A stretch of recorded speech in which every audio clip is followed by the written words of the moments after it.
$4 million. That is what it costs to shoot down one drone. The drone costs 20,000. Russia is building 1,000 of them a day. Do that math. Run it forward 6 months. Run it forward a year. The Pentagon did, and for 2 years they had no answer for it. The most sophisticated air defense architecture ever built, Patriot, THAAD, Aegis, SM-6, and none of it was built for a $20,000 fiberglass kamikaze flying at treetop height. Then Ukraine found an answer. It was sitting in a warehouse, designed in 1918 by one man to shoot down German biplanes. Ukraine took that weapon, bolted it onto a pickup truck, drove it into the dark, and started killing Russian drones at $50 a kill. Not a prototype, not a classified program, not a billion-dollar R&D project. A machine gun that entered U.S. Army service in 1921, before Stalin came to power, before the first commercial radio broadcast, before the jet engine existed. The United States Army has spent the last 30 years trying to retire this weapon. The country it was supposed to be useless against just made it the most prolific drone killer in any active war on Earth. There are 3 things that happened to get from that Pentagon verdict to Ukraine intercepting 580 drones in a single night with it. When you see all 3, you will understand why the cheapest weapon in the inventory solved the problem that the most expensive weapons could not. The weapon and the doctrine that forgot it. The M2 Browning, 12.7mm 50 caliber. John Moses Browning began designing it in 1918. The U.S. Army had a problem.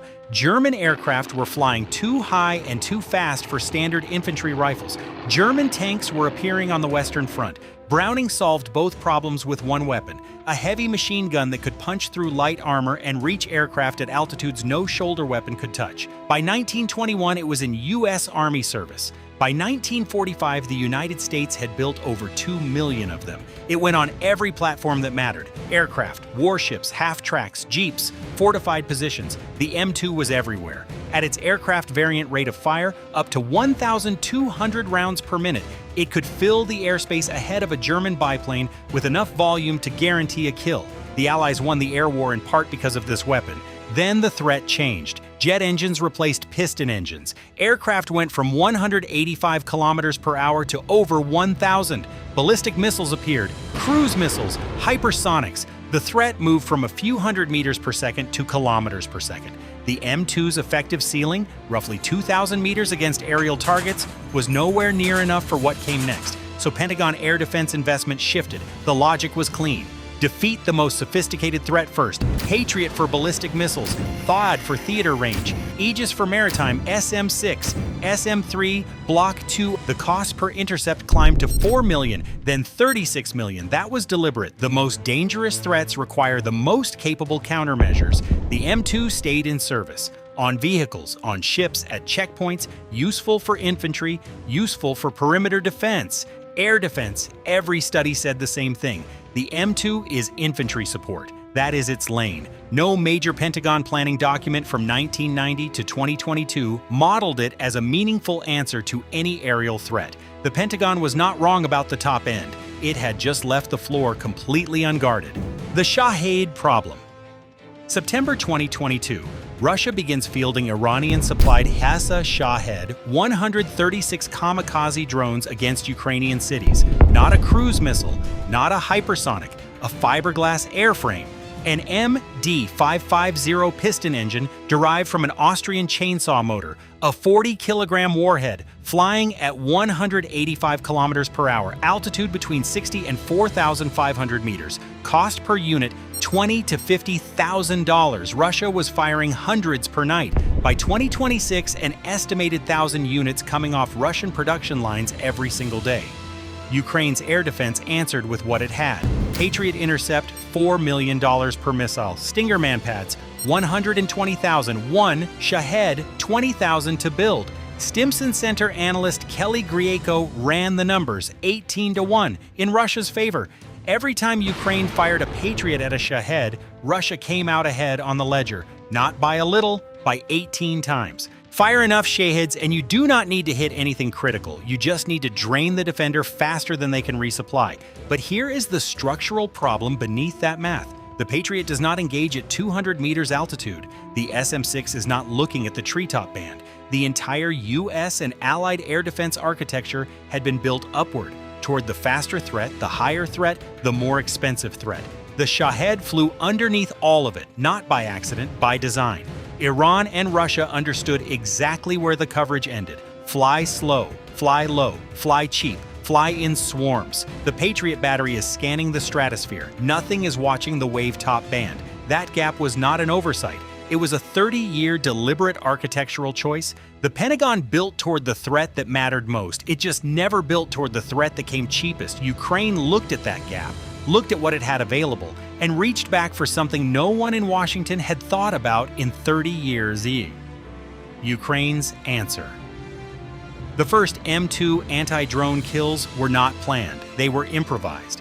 Ukrainian fighters figuring out in real time that a .50 caliber round at over 800 meters per second could reach a Shahed flying at 185 kilometers per hour. That the Shahed was fiberglass, had no countermeasures, no evasive algorithm, flew a predictable straight line toward its target and never changed course. You did not need a missile. You needed volume, positioning, and the willingness to use what you already had. Ukraine built a doctrine around all three. Mobile fire groups, civilian pickup trucks, sometimes military vehicles, sometimes not, with M2 Brownings mounted in the cargo bed, night vision optics bolted on, thermal imaging cameras feeding the gunner, operating at night along the Shahed's known approach corridors, not waiting in the cities, positioned ahead of the cities, in the dark, on the routes Russian operators had been using for months, waiting for the swarm before it reached the buildings it was aimed at. Low-tech doctrine, brutally effective results. By 2023, mobile fire groups accounted for a growing and significant share of Ukraine's total Shahed intercept count. The trucks moved immediately after every engagement. Russian targeting was watching for muzzle flash and acoustic signature, trying to fix positions for follow-up strikes. The M2s fired short, controlled bursts. Ammunition was already running short. There was no training budget for it, no practice rounds. This is where Judge Crook comes back into the story. Even Crook, anti-corruption court judge, volunteer air defense crew on the Dnipro River. On the morning of April 25, 2026, he climbed onto a barge, sat down behind an M2 Browning, and waited. A Russian Shahed came in low over the river. He fired. The drone came apart. Per Kyiv Post, confirmed by eyewitnesses, geolocated video, and a certificate from Ukraine's territorial defense forces. Crook noted afterwards that practice ammunition was not available, that the first time he fired the M2 was in combat against the drone aimed at his city. He returned to his courtroom on Monday. Then the AN/TWQ-1 Avenger entered the picture. Humvee-mounted air defense system, 8 Stinger infrared guided missiles in the turret.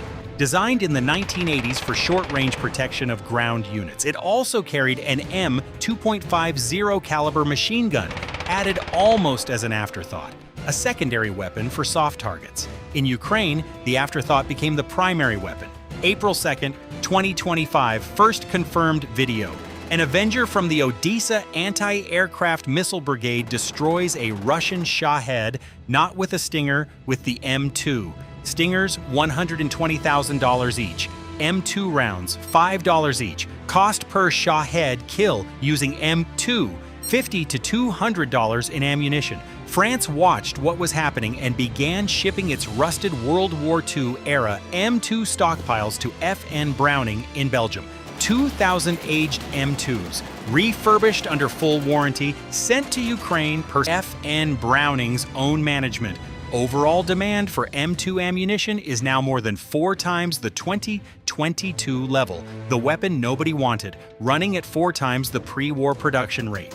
Here is the detail almost nobody connected. While Russia was adapting, flying Shaheds higher, flying faster, adding decoy airframes specifically to exhaust Ukrainian stocks, something was happening 8,000 miles from Kyiv.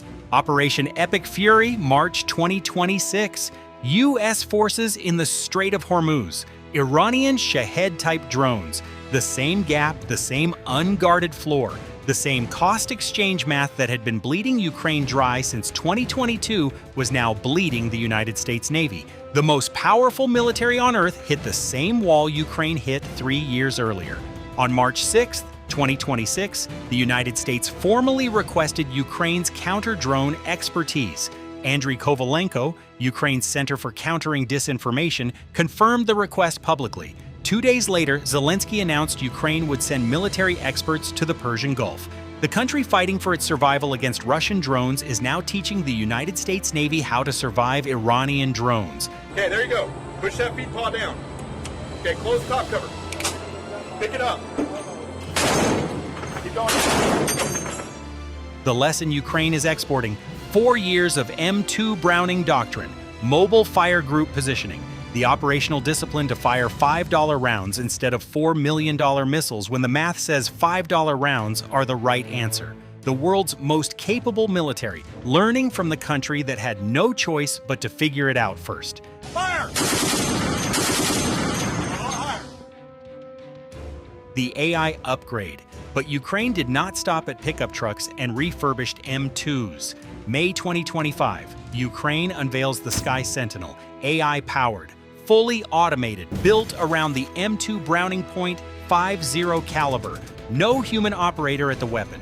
Deploy the turret, feed it radar data. The system detects the target, tracks it, calculates the intercept geometry, fires autonomously against targets moving at speeds up to 800 kilometers per hour, effective engagement range of 1.5 kilometers against airborne threats. Each unit costs approximately $150,000. Developers estimate that 10 to 30 Sky Sentinel turrets would protect an entire city. A Patriot battery, over $1 billion. Then the Tavria, 12.7, Ukraine's remote-controlled M2 turret, operated via tablet from covered positions. No crew exposure at the weapon, night vision integrated, working the exact altitude band below 2,000 meters where Shaheds fly and where the entire U.S. defense architecture is not looking. Then the Ukrainian Protector UGV, an uncrewed ground vehicle, M2 on top, fully remote. No crew near the weapon at all. The M2 Browning is now being fired by artificial intelligence from an unmanned platform. Browning designed it to be aimed by a human hand in the open against a slow biplane at close range. Ukraine took that mechanical core, a rotating bolt, a feed tray, a barrel engineered to handle the pressure of 12.7mm cartridges across millions of rounds without failure, and built 21st century targeting around it. Thermal cameras, autonomous tracking, AI fire control that calculates intercept geometry faster than any human gunner alive.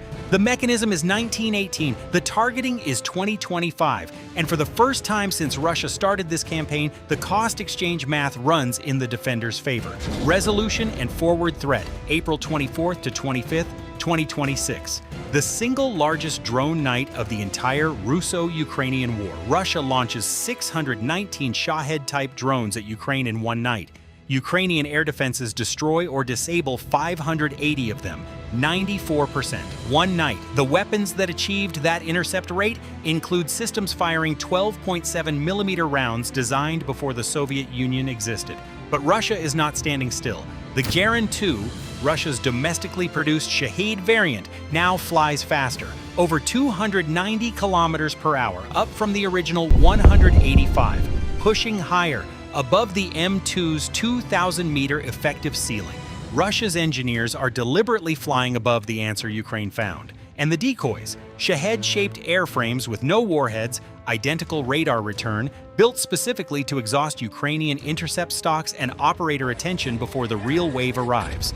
Mobile Fire Group Commander Alexei said it plainly. Russia is using decoy drones. These don't have warheads but are designed to exhaust Ukraine's air defenses because they look convincing.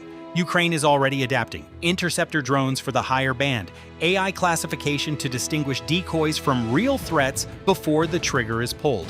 The doctrine evolves because it has to. The M2 Browning's revival will not last forever. Russia will eventually fly above it completely. The Sky Sentinel's next iteration will carry longer-range systems for the higher band. But what Ukraine proved is the principle the entire doctrine had missed for 30 years. The Pentagon built upward toward the ballistic missile, the hypersonic, the stealth cruise missile. That investment was not wrong. The high end has to be covered. But the floor was open. The slow, cheap, low-flying threat. $20,000. Fiberglass, a chainsaw motor. Fire 1,000 of them a day and the math wins itself. Ukraine looked down for what the Pentagon had stopped seeing. A weapon older than the jet engine, older than radar, older than every threat profile that shaped U.S. air defense doctrine for 3 decades. The cheapest answer to the cheapest threat, and it worked. John Moses Browning designed his machine gun in 1918 to shoot down German biplanes. In 2026, a Ukrainian judge used it to shoot down an Iranian drone over Kyiv.